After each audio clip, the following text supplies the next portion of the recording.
120 new charges for sexual misconduct being levied at Mr. Sean Diddy Combs. Yeah, 120.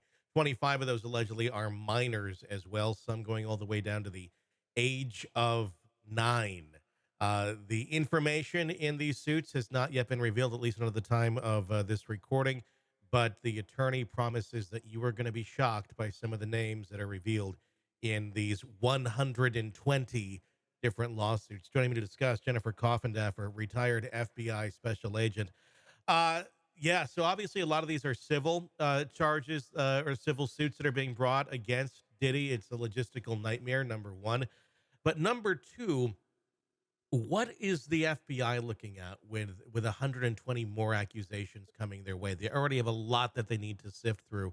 I imagine this just adds a whole big old pile of smelling horrible stuff onto the plates of the agents that are assigned to this case. Yeah, well said. The Department of Homeland Security agents have probably already know about this information. I believe, again, the complaint that they filed and the indictment really was what they needed to get him locked up quickly. Uh, uh, I think we can all expect so much more to come out. But I think the most interesting thing about these charges are the minors that are mentioned. I don't think this should be surprising to anyone after seeing some of the Bieber tapes and so on, Mhm. but that is going to be the most serious part of these allegations. And that's what we're just beginning to hear now. Allegedly, 25 of these new accusers were minors at the time of the alleged incidents, one as young as 9 years old. Uh, these are, like I said, these are civil suits. These are civil accusations that are being levied against Diddy. Um, but I'm going to guess with the federal investigation that's going on into this, are they going to take a pretty close look at all of these accusations on a federal, on a criminal level to see if there's merit to them? 100% they will. It's just like really Cassie Ventura, I think, that was the catalyst for this case to begin with. And then, of course, the other suits that took place right after that. So, certainly, the civil suits. They have so much information in them, and these civil suits have so much detail that couldn't be ignored, really, from a criminal standpoint. And I think that's why we are where we are today, and it's just going to continue. There's actually a Diddy abuse hotline that has come to light in the last few days. The last I checked, I have no idea what it's going to be by the time anybody hears this, but 130,000 phone calls apparently have gone into it.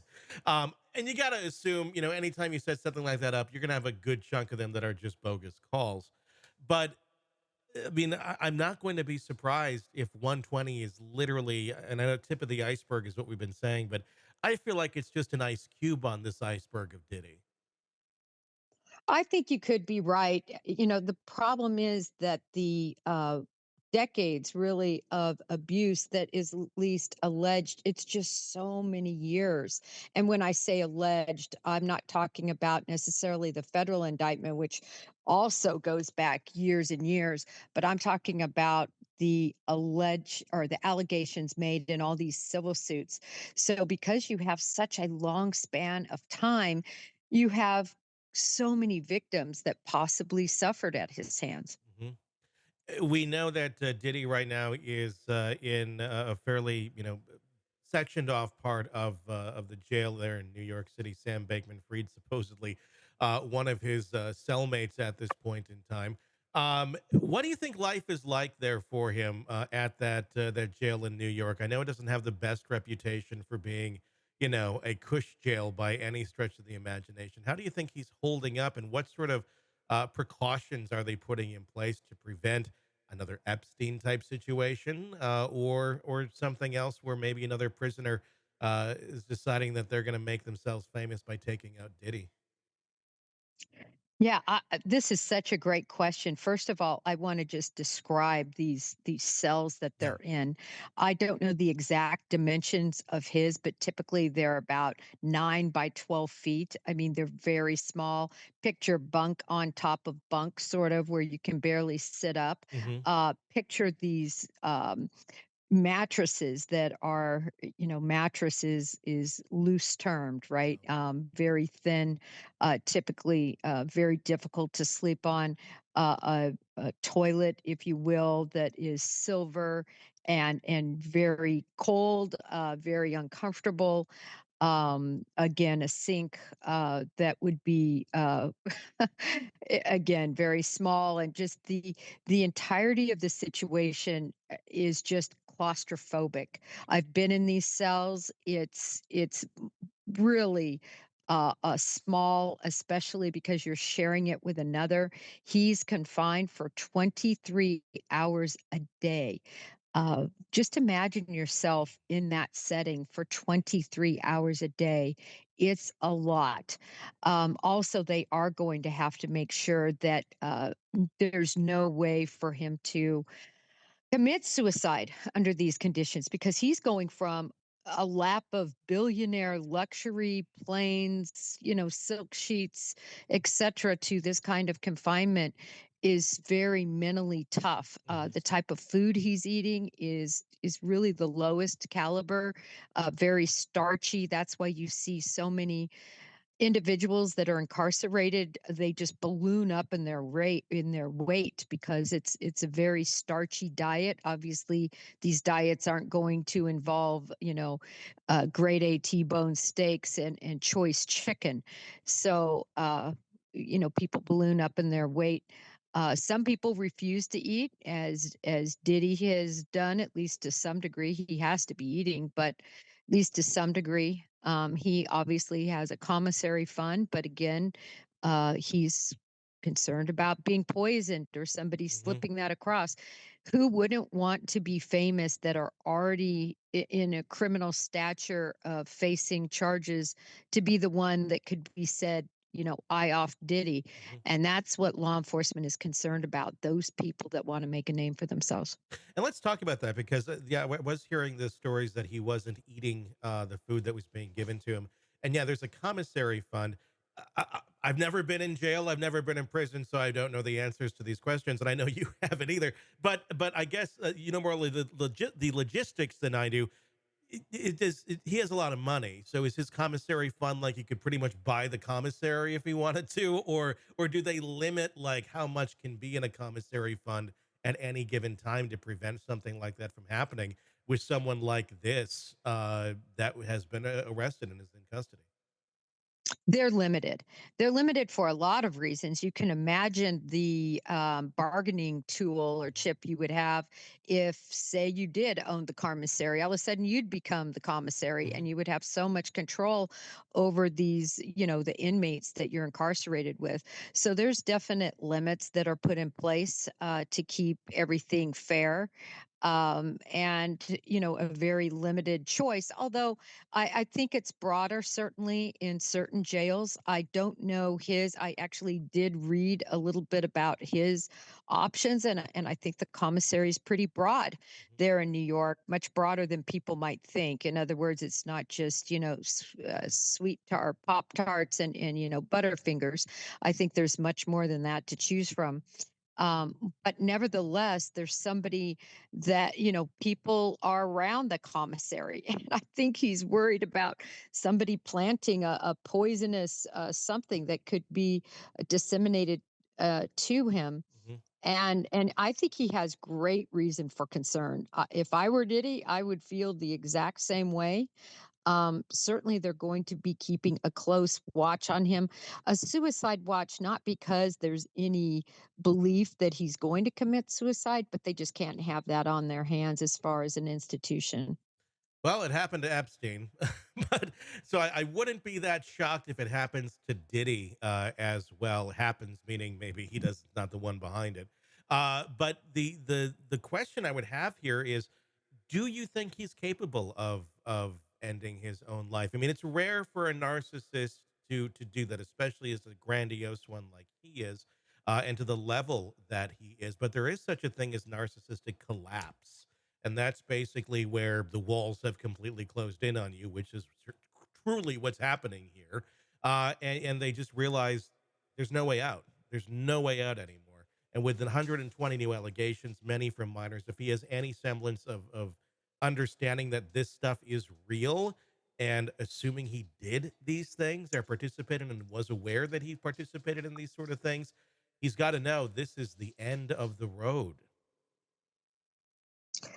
Well, it's interesting. I think that individuals who decide to take their life, they're not thinking clearly at all. They're not thinking about anything else other than the fact that uh, they're desperate and they have no hope, and the pain that they're suffering. They see no other way to end that pain other than to end their lives.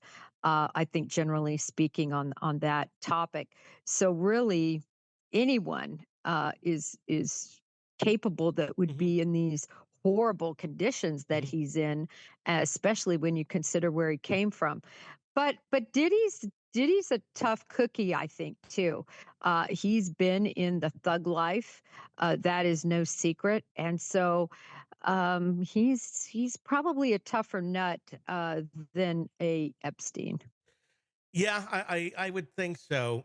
It's just there's a lot of people out there, as we're learning more and more about these allegations. We don't have any names as of this recording yet, but there's going to be a lot of people out there with a very large vested interest in information about them being at Diddy parties, not getting out. And just like in the Epstein case, that exact same principle I think was very much in place of that information not getting out, and we all know what happened there. Not trying to be gruesome or dark or anything, but this just really seems so overwhelming. How do you even attempt to take up this many cases? And there's going to be many more too. I mean, logistically, how do you even handle something like this? Well, I remember us talking about this at the very beginning when these allegations were first starting to arise after the search warrants. And, I think anybody who is aware of all the facts and details understands there's going to be more people. Mhm. But as an agent, as the case agent that's handling this matter, obviously DHS is going to have multiple agents assigned to this particular case, and they are all going to divide up this work, specifically the interviews that are going to have to take place concerning these new allegations. And it's just going to be a daily grind, and something that they're going to be, I think, working pretty expeditiously at. The reason is you never know what's going to happen in terms of this trial. It will speedy trial be waived? I don't think it's waived right now. So they're on the hurry right now to gather all the information that exists against Diddy. Do you think it's going to be a trial that happens fairly soon? Is that in the interest of Diddy to try and get that going? Just so they can't just sit here and wait and more will accumulate. I mean, obviously, more will continue to accumulate, which will just in turn end up in another trial at some point. But what is in Diddy's best interest right now? Is it to get this into court as quickly as possible? I think his best interest is to make sure all of the information is understood and to put it off as long as possible. He's in a much better situation in a jail as opposed to a prison. If he is convicted, he's going to be in a prison. That's so difficult to see people, to have visitation.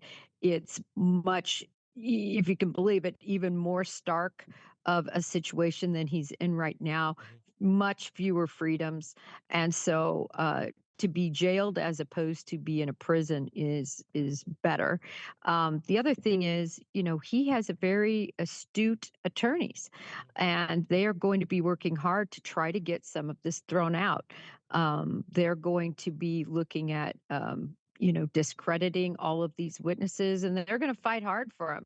So I think it's best not to waive speedy trial, or sorry, to waive speedy trial, and to have his attorneys fight.